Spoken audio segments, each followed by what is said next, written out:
Right, okay then. So we're here with a bit of YouTube royalty. Who are we here with? Toon Review. Toon Review, yeah. Yep. Where can people go to find you? The Toon Review on YouTube.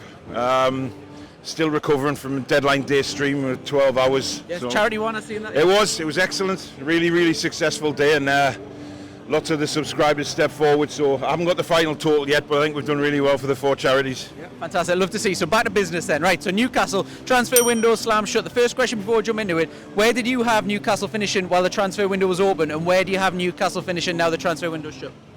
Do you know what? I can't remember. I think, on our prediction show, I said 3rd. After the transfer window, 6th.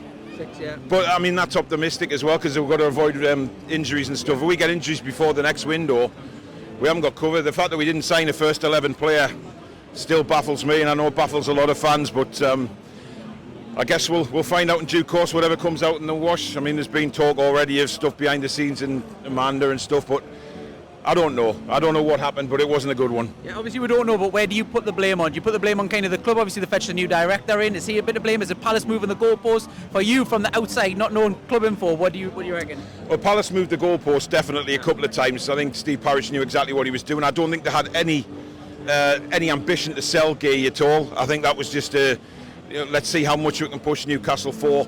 But what I'm really surprised about is they didn't have a plan B. That's exactly what I said this week. You know, and I don't know who to blame. Whether, you know, Darren Eales, he came out before the season started and said the window was going to be a game changer. It hasn't happened. Paul Mitchell, I don't really blame. I mean, yes, a lot of people are saying, well, he should have signed this, should have done this, should have done this. He's only been here 5 minutes. He couldn't change it.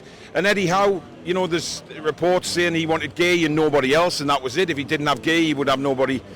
I don't know. I don't know what to believe. I don't know what to think. I think it's an all-round. Everyone's got to take a bit of the blame, and I see the chairman's here today, so whether they have a little bit of a meeting afterwards just to have a little chat, I think time will tell on that. No one. Invites to Saudi. No. I wonder if that's the sporting director. Well, we don't know what he knows. Obviously, I would have thought he'd have been in communication all through deadline day, all through the transfer window, telling them, you know, what PIF are prepared to spend on players. I don't know. But whatever's happened, it's been a monumental screw-up somewhere along the line. It's very frustrating as Newcastle fans, because now knowing we had 65 million, which is a lot of money, and now we're sitting on a can't use it till January as well. So is that frustration kind of... The biggest frustration for me is Eddie sitting in his press conferences saying we're restricted by PSR, whilst at the same time putting a 70 million quid bid in for Gay. Yeah. So there's money there. Yes, PSR and FFP, we've had to lose 2 very, very good players because of it. But at the same time, we had a chance to strengthen, and not getting the first 11 starter in. I mean, yes, Lloyd Kelly's come in and Asula's come in, but they're not guaranteed starting players. We need that elite player to get to the elite level that apparently PAF want us to be at. Yeah. One of the things I want to touch on as well is because we've got a little flurry transfer window on deadline day, a little bit panicky. Alanga, what's your thoughts on him and the bid? Obviously, depending on where you read, it was 35 million in Miggy, 40 million in Miggy. Yeah. What's your thoughts? I wouldn't have. I know you're not a fan of Miggy. I watch your channel. No, I'm not. Well, you know, I've got nothing against Miggy personally. I just think to take us to the next level that we want to be at, Miggy's not good enough. There's a couple of others not good enough as well. We know who they are. But at the same time, if we'd gone for Alanga and put Miggy in the deal, Miggy may not want to, you know, he's mentioned many times over the summer he doesn't want to leave. So 35 million, 40 for Alanga would have possibly been a good deal, but anything more than that I'm not too sure about. But it seems like Forest just rejected it out all hands straight away anyway. So it's, again, banging your head against the wall. James Trafford as well, so I'm going to do a little intro for this one first, just because everyone's saying why do we need keepers and stuff like that. He's a lot younger than kind of the keepers that have been fetched in. We've obviously got Dubravka, we got Ruddy, all of them are kind of probably 1 year left, so I think he's probably one for the future. What do you think for him long term, because maybe he is the one for the future Nick Pope replacement, or is he not good enough for that level? When we were first linked with James Trafford, I thought, yeah, good, good young keeper. Yes, he had a rough time at Burnley last season, but he is a good goalkeeper and he's young. And he could come through, be a couple of seasons under Nick Pope and then move on to be number one himself. So I wasn't too fussed.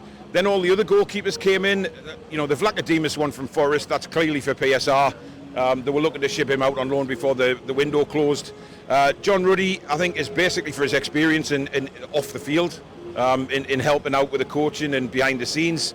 Dubravka, I mean, who knows? I mean, he was going to Celtic, then he wasn't, and then he's still here. He's got this concussion now, so it baffles me the amount of goalkeepers we've got. But I would have liked to have seen Trafford come in, because I think he's definitely one for the future. You loan him straight back out? Possibly. Well, we may as well with the amount of goalkeepers we've got. I mean, we could loan him out for a couple of seasons, to be fair. But it didn't happen again. And you know, we're linked with all these players over the summer and nothing comes to fruition.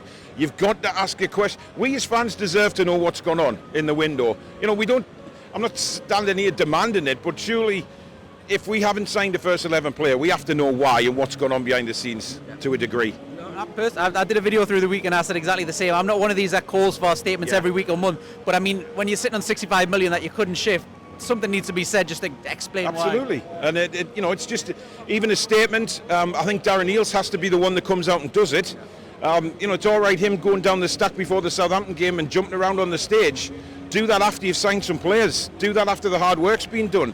And don't give us false hope like you did at the start of the transfer window, saying it was going to be a transformative window.